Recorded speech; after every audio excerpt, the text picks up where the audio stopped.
Welcome, ladies and gentlemen, to the beginning of trigonometry. Today we are going to learn about sine, cosine, and tangent. So we first should probably talk about, well, what is trigonometry? A trigonometric ratio is a ratio of sides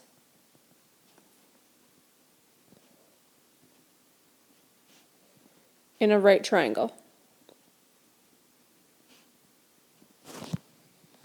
There's three ratios. You could see them in the title. Sine, which we normally abbreviate SIN. Cosine, which is abbreviated COS.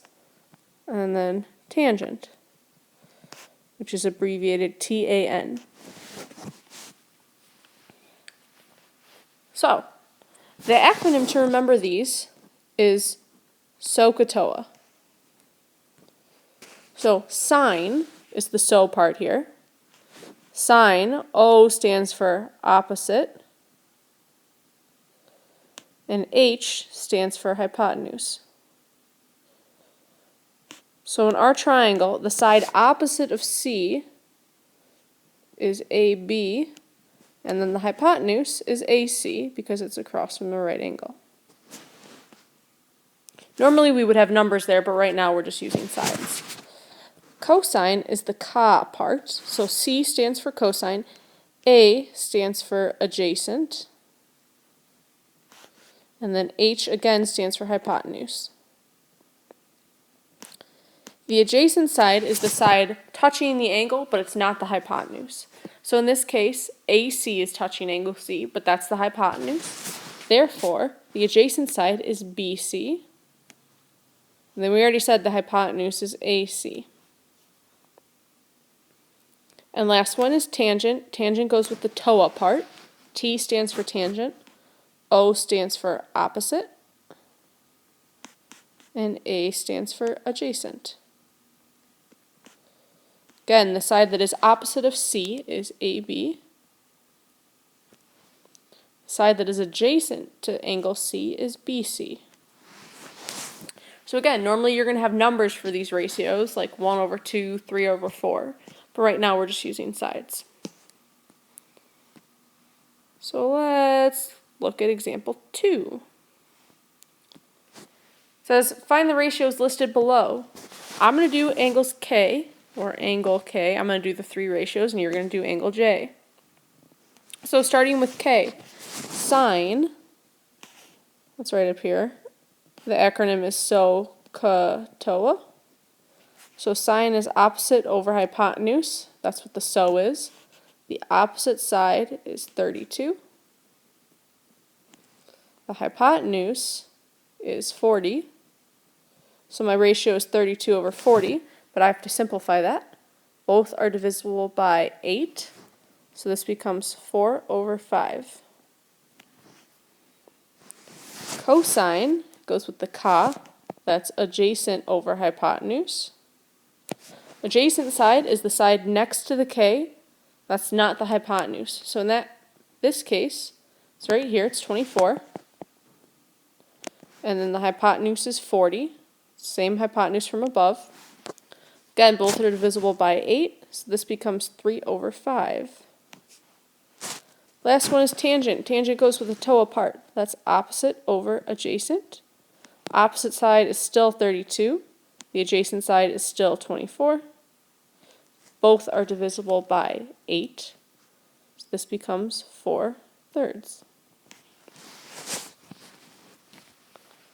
Take a minute, pause the video, and you do the sine, cosine, and tangent of angle J this time. So this time pay attention to this angle. Good luck.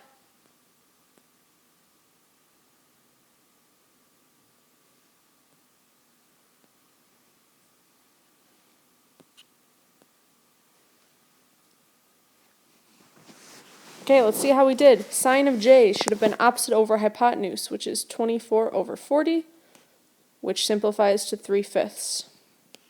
Cosine of J should have been adjacent over hypotenuse, which in this case is 32/40, simplifies to 4/5. And then last one, tangent of J should have been opposite over adjacent, which is 24/32, which simplifies to 3/4. So, hopefully that one went well for you. If not, you will get a chance to redeem yourself. I want to talk about a few properties. First one, sine is always between 0 and 1.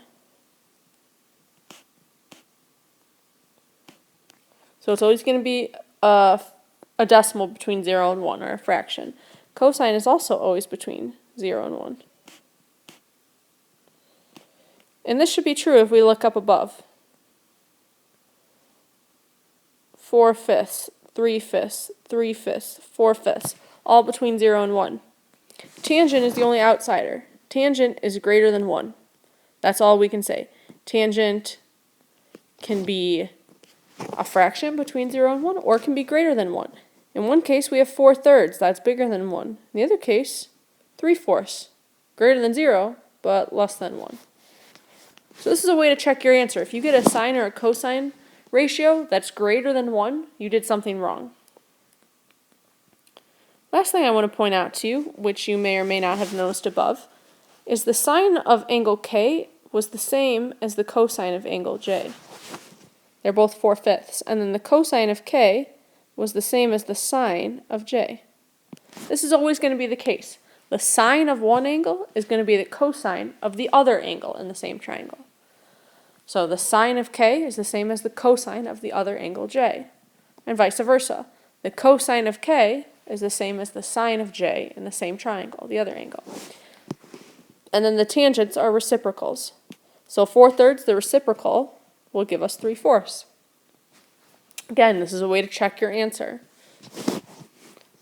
So let's use these facts to do another problem. Flip the page, please.